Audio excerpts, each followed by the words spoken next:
नमस्कार, मी पूजा. आपल्या सगळ्यांचं AB मराठी न्यूजमध्ये स्वागत आहे.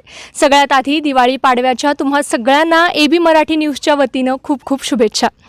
दिवाळी म्हटलं की फराळ, नवीन कपडे, गोडधोड खाणं हे सगळं आलंच. पण यापेक्षा वेगळं म्हणजे जे लहान मुलं असतात त्यांचं एक वेगळंच आकर्षण आपल्याला पाहायला मिळतं दिवाळी या सणामध्ये. आणि ते आकर्षण म्हणजे फटाक्यांचं आकर्षण. पण आज मी अशा गावामध्ये बसली आहे जिथे गेल्या 8 वर्षांपासून एकही फटाका फोडण्यात आलेला नाही आहे.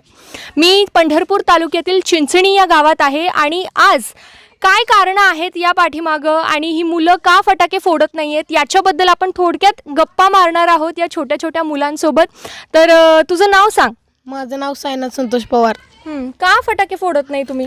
आम्ही फटाके फोडत नाही कारण की गावात प्रदूषण होते, प्राण्यांना त्रास होतो, वयस्कर माणसांना त्रास होतो. तुझं नाव सांग. स्मिता श्याम कदम.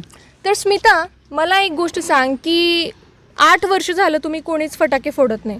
मग याची सुरुवात कशी झाली? कसं म्हणजे तुम्हाला असं का वाटलं की फटाके फोडायला नको?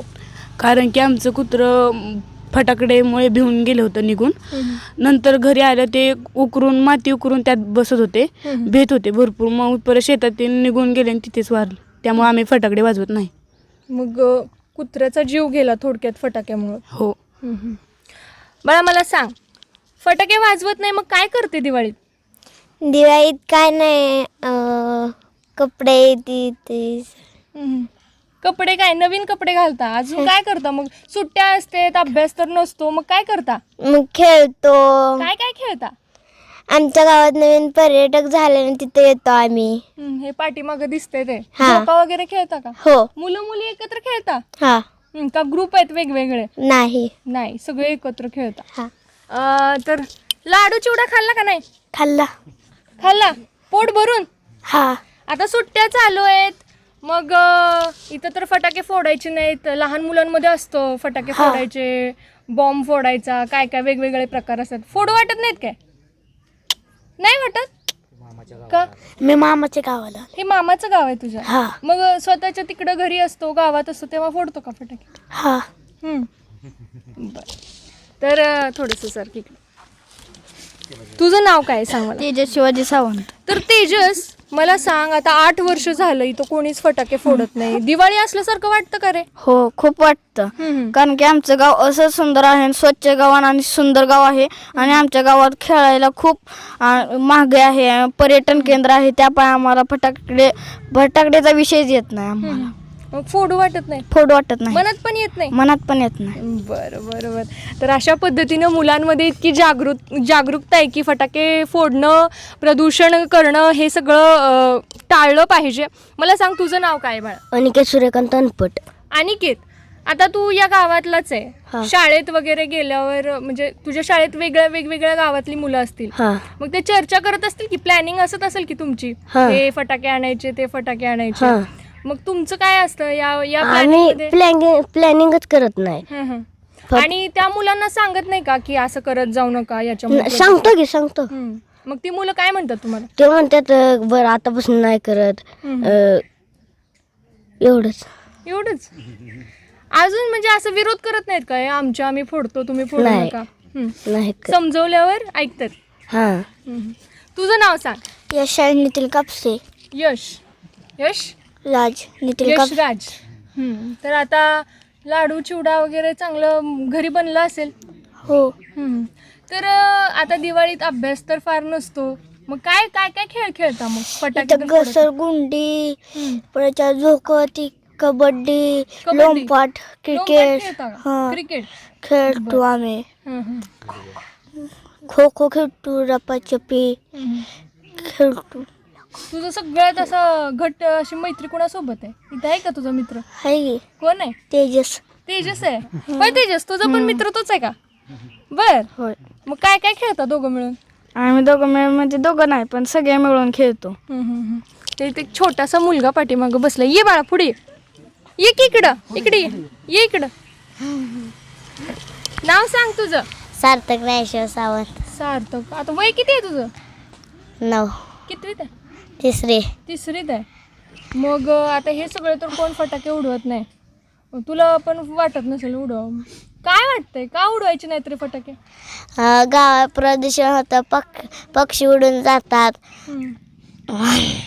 अजून अजून काय काय काय होतं तुला माहिती आहे ना? तिसरीत आहे ना, हुशार वाटतं बाबा. काय काय होतं? पक्षी उडून जातात. अजून कचरा होतो का? कचरा होतो. तुमचं गाव स्वच्छ आहे की? आल्यापासून मी बघते स्वच्छ आहे गाव. बोल की. नाही. तर आणखी काही छोट्या छोट्या मुली आहेत आपल्यासोबत. थोडीशी मला जागा आहे का? तुझं नाव सांग. कल्याणी ज्ञानेश्वर सावंत. कल्याणी. गाव तुमचं स्वच्छ आहे. एवढं स्वच्छ कसं काय ग? स्वच्छ ठेवलं जातं. स्वच्छ. तुम्ही पण स्वच्छ ठेवता? हो. कचरा करत नाही इकडं तिकडं? नाही करत. आता फटाके का फोडत नाही मग? प्रदूषण होतं, प्राण्यांना त्रास होतात, पक्षी उडून जातात, माणसांना पण त्रास होतो. एवढी झाडं कोणी लावली का गावात? आम्हीच लावली सगळं. तुम्ही सगळ्यांनी मिळून लावली? हो मग पक्षी पण भरपूर असतील की तुमच्या गावात? हो. मग मला सांग की आता जे असे मोठमोठ्या शहरात जे फटाके उडवतात मुलं किंवा मोठी माणसं, त्यांना काय सांगशील ग तू? फटाके वाजवू नका, त्रास होतो सगळ्यांना, सर्वांना. तर फटाके वाजवू नका हा संदेश या छोटे छोटे चिमुकल्यांनी कुठेतरी देण्याचा प्रयत्न केला आहे. तुझं नाव सांग बाळा. माझं नाव सई. सई. कितवीत आहेस तू? मी आता 9वीत. 9वीत आहेस. काय बनणार आहे मोठं होऊन? मोठं होऊन मला असं मोठं काहीतरी असं कलेक्टर असं व्हायची इच्छा आहे. कलेक्टर व्हायचं. हां त्यासाठी तुला UPSC करावं लागेल. हां. मग मला सांग, आता तुमचं गावाचं खूप वेगळं पण आहे, एक पर्यटन स्थळ आहे आणि इथं आल्यापासून मी बघते की स्वच्छता आहे सगळीकडे, वातावरण एकदम स्वच्छ आहे हे जाणवतंय. मग हा बदल आपण तुमच्या गावांनी जसा केला आहे तसा इतर गावांनी करावा असं काय काय वाटतं याच्याबद्दल तुला? म्हणजे आता आम्ही आलो ते म्हणजे आमचे जे होते म्हणजे आमचे काका पप्पा बाबा असतील ते म्हणजे ते आले तेव्हा इथं काही सुद्धा नव्हतं. म्हणजे कुठून आला तुम्ही? आम्ही सातारवरून पुनर्वसन करून आलो. पुनर्वसन धरणातून? हां धरणातून आले. त्यामुळे इथं पहिलं काहीच नव्हतं, झाडच नव्हती, म्हणजे तसं माळरान होतं. आणि परत मग आमच्या गावकऱ्यांनी ठरवलं की इथं पर्यटन स्थळ करायचं, त्याच्यासाठी झाडे लागतील. त्यामुळे त्यांनी झाडं लावली. तर खूप वर्षापूर्वी झाडं लावली, मग ते आता मोठे झालेत त्यामुळे आता पर्यटन स्थळ झाले इथं. आता खूप सारी माणसं इथं आपल्याला पाहायला मिळतात की पर्यटन स्थळ म्हणून इथं येतात, भरपूर जण भेट देतात, हे सगळं पाहतात. त्यांना कुठेतरी संदेश देता का तुम्ही की आता तुमचं हे उपक्रमच म्हणावं लागेल खरं तर की फटाके फोडायचे नाहीत दिवाळीसारख्या सणात सुद्धा? त्यांना काही प्रबोधन वगैरे असे करण्याचं काही योजना आहेत का तुमच्या? हो म्हणजे आता ते बघायचं जेव्हा आमचं गाव तेव्हा आता फटाकडे तर दिसतच नाहीत. म्हणजे त्यांना पण काहीतरी वाटेल आपण पण फटाकडे वाजवू नये, म्हणजे आपल्या पर्यावरणाला हानी होते, प्रदूषण होतं, ध्वनी प्रदूषण वगैरे. म्हणजे त्यांना पण असं कुठेतरी जाणवलं की आपण पण फटाकडे वाजवले नाही पाहिजे, स्वच्छ ठेवलं पाहिजे. तर स्वच्छ गाव बघून त्यांना सुद्धा एक जाणीव होईल की आपलं गाव सुद्धा असं असणं खूप गरजेचं आहे. इथं काही ग्रामस्थ सुद्धा आहेत, मोहन आनपट सर सुद्धा आहेत, आपण त्यांच्याशी थोडक्यात चर्चा करूया. सर, ही कल्पना कशी सुचली आणि आज सत्यात हे सगळं आम्ही बघतोय, हे सत्यात उतरवण्याचं काम अर्थातच सोपं नसणार आहे, हे सगळं कसं शक्य झालं तुम्हाला? नाही, फटाकेचं खरं तर ते जे स्मितानं सांगितलं तसं त्यांच्या जे एक आलसेसेन कुत्रं होतं आणि आलसेसेन कुत्री एकदम माणसाळू आणि प्रेमळ असतात. ते फटाक्याच्या आवाजानं बाहेर फटाके वाजले की घरात जायचं आणि घरातली भुईची जमीन असल्यामुळे ती उकरायचं आणि त्याला लपून बसावं वाटायचं.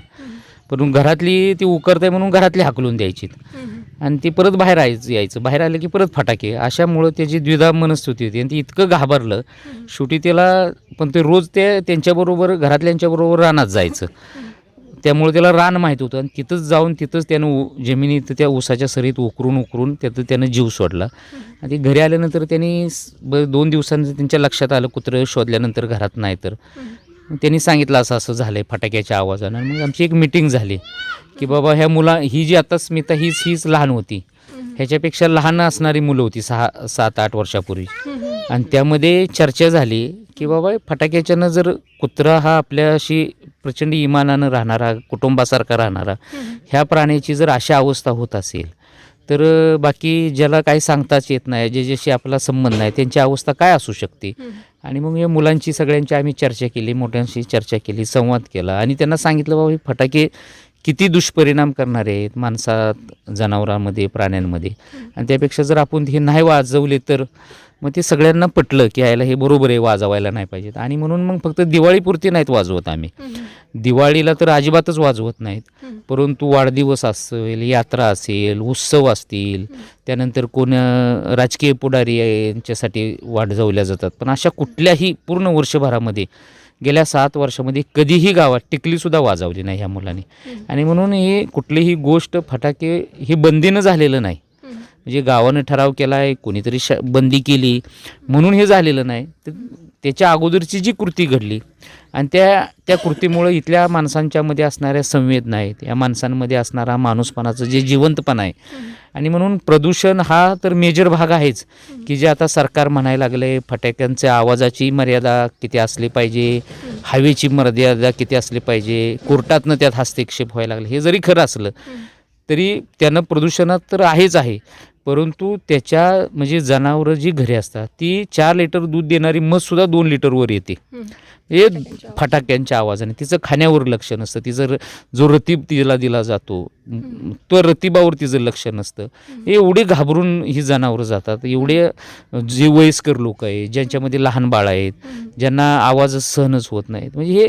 आणि फटाके हे पुन्हा आणखीन गरिबीचं आणि श्रीमंतीचं प्रदर्शन आहे. म्हणजे त्याच्या आजच्या किमती बघितल्या तर ते सुद्धा न परवडणारं आणि ते मधली दरी निर्माण करणारच आहे. म्हणजे सर्वच फटाक्यांचं फक्त फटाके वाजवल्यानंच दिवाळी साजरी होती, हे असा जे एक आता समजच तयार झाला आहे की दिवाळी आणि फटाके म्हणजे त्याच्यापेक्षाही अगोदर म्हणजे जे संतांनी विठोबाचे राज्य आम्हा नित्य दीपवाळी असं जे म्हटलं आहे की दिवाळी ही सण आहे, उत्सव आहे तो, आणि तो त्या पद्धतीनं व्हायला पाहिजे. पण फटाकेच मुख्य आहेत अशा पद्धतीनं जे हायलाईट केलं गेलं माध्यमांच्या मधनं, वेगवेगळ्या लोकांच्या मानसिकतेचं झालं आहे. आणि म्हणून आम्ही इथं जरा बसून ठरवलं की फटाके न वाजवता काय होईल. पण मला काय वाटत नाही की हे उत्स्फूर्तपणे लोकांनी मुलांनी ठरवलं आणि आता बऱ्यापैकी वाजवतच नाही अख्ख्या वर्षभरामध्ये. आणि ह्याचा परिणाम हा सगळा इथं असणारे पक्षी आहेत, आमच्या गावामध्ये प्रचंड झाडं आहेत, ह्या झाडांच्यामुळंच गेल्या वर्षी महाराष्ट्र शासनानं आम्हाला वनश्री हा पुरस्कार दिला. आणि म्हणून मग वनश्री पुरस्कार मिळाल्यानंतर तो छत्रपती शिवाजी महाराजांच्या नावानं दिला जातो, ज्यामध्ये तुकोबाराय वृक्षवल्ली आम्हा सोयरे म्हणतात आणि त्यावर येणारे पक्षीसुद्धा सोयरेच आहेत. आणि मग त्याची काळजी आपण घेतलीच पाहिजे, असं सगळं एक जोडलेलं आहे. आणि म्हणून मुलांची आम्ही समज वाढवली. खरं तर मुलांचाच आग्रह असतो फटाक्यामध्ये, पालकांचा असतो, पण आता लोकांना ते लक्षात आलं की हे न वाजवता सुद्धा दिवाळी साजरी होऊ शकते. आणि हे आता तशा पद्धतीनं सुरू आहे. खरं तर हा निर्णय लादलेला नाही आहे, मुलांना खरी याची जाणीव आहे म्हणून हे सगळं शक्य होऊ शकलं, हे अर्थातच आपल्या सगळ्यांच्या लक्षात येईल. काही आणखी माणसं आहेत. काका नाव सांगा तुमचं? मच्छिंद्र पवार. कसं वाटतंय वातावरण इथलेच आहात तुम्ही? हा, इथलेच आहेत. वातावरण चांगलं आहे आणि फटाके बंद झाल्यामुळे काय झालं, लोकांना प्रदूषण जे पर्यावरण मिळतं ते मिळू लागलं. आणि जे काही लोक आजार असतात ज्यांना बिप्परमंचच असतं, म्हणजे फटाक्याच्या आवाज त्यांची प्रकृती बिघडते. किंवा गाई गुरांची धारा काढताना फटाक्याचा आवाज आला तर ती धार काढताना ते धार जी काढताना ते लाथा मारणे किंवा काय पुढं विपरीत घडणे हे असे प्रकार थांबलेत. असं आहे. काका तुमची काय भावना आहे, काय वाटतं? माझं नाव तुकाराम आनंदराव गोरपडे. आमची भावना एकदम शांत वाटतं इथं. कारण काय की आम्ही आलो की जेवण करून आलो की निवांत खाटो पडतो. एक नाही दोन नाही का नाही, शांतता वातावरण असतं, त्यामुळं आनंदित आहे आम्ही. तुमचं नाव सांगा? शिवाजी. आता तुम्ही इथलेच ग्रामस्थ आहात, मुलांनी एकदम आदर्श घ्यावा अशीच त्यांची कृती आहे, याच्याबद्दल काय वाटतं तुम्हाला? काही म्हणजे सरासरी काढली तर प्रत्येकाच्या घरामधले 1,000 रुपये फटाकड्याची वाजले तर 65 कुटुंबाचे 65,000 रुपये दरवर्षी दिवाळीच्या निमित्तानं वाजतात. म्हणजे आर्थिक अर्थकारण सुद्धा याच्या पाठीमागं आहे. नमस्कार सर, तुमचं नाव सांगा? चंद्रशेखर सावंत. तर तुम्ही सुद्धा इथलेच आहात. आता मुलांनी इतका चांगला उपक्रम केलाय, बाहेर सुद्धा हा संदेश नक्कीच मिळाला पाहिजे, याच्यासाठी काही प्रयत्न करतो ना आम्ही, इथून पुढून करणार आहे. हो. तर काही डोक्यात आहे का उपक्रम वगैरे घेण्याचं? सांगणार सगळं आहे अजून, आता आम्हाला भरपूर काय करायचं. तर आज आपण चिंचणी गावात आलो होतो आणि या मुलांशी, इथल्या ग्रामस्थांशी आपण गप्पा मारल्या आणि अर्थातच सगळ्यांनीच शहरातील जे मोठमोठे शहर आहेत जिथं मोठ्या प्रमाणात फटाके वाजवले जातात अशा लोकांनी सुद्धा इथला आदर्श घ्यावा, अशीच ही मुलं आहेत, असंच हे गाव आहे. त्याच्यासाठी या गावाला वनश्री पुरस्काराने सुद्धा सन्मानित करण्यात आलं. आणि खरंच पशुपक्ष्यांसाठी फटाके किती धोकादायक आहेत, त्यांच्यावरती किती परिणाम होतो, वाईट परिणाम होतो, या सगळ्या गोष्टी कुठंतरी या सगळ्या गोष्टींचा विचार करणं खूप महत्त्वाचं आहे. आणि ही सगळी गोष्ट आज आपल्याला या गावात नक्कीच लक्षात आली असेल. AB मराठीसाठी मी पूजा, चिंचणी.